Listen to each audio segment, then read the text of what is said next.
Let me give you a quick tutorial on the vacuum cleaner.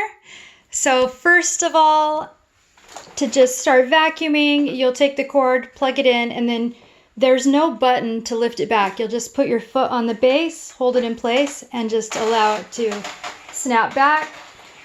There are two buttons, two settings.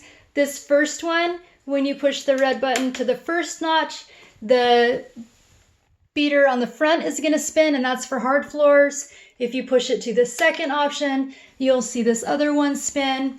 They will only spin when you have it tilted back. So if you do set it upright, it's assuming you're going to use the hand tools. So there are two options for the hand tools. The first one is to use the full wand.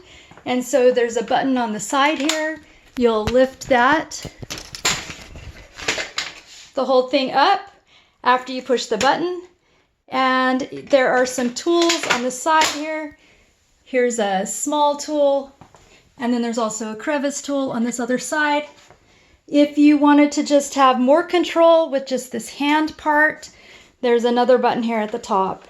So you can push that button, and then now you just have the short piece. So there's also another option when you're doing just the short piece or even the wand. You can step on the button down here, and this is the lift off mode. So you'll hold this handle here. When you step on it, the whole thing comes off and you don't have to push the base around. When you're ready to empty it, there's a switch here on the side. You're going to just lift up on that, and this canister comes off, and then you're going to lift it up on this front part right here so that you can empty it out.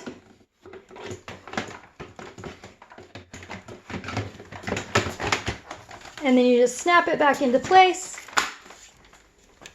and you'll hear it snap. I hope this is helpful for you. Good luck.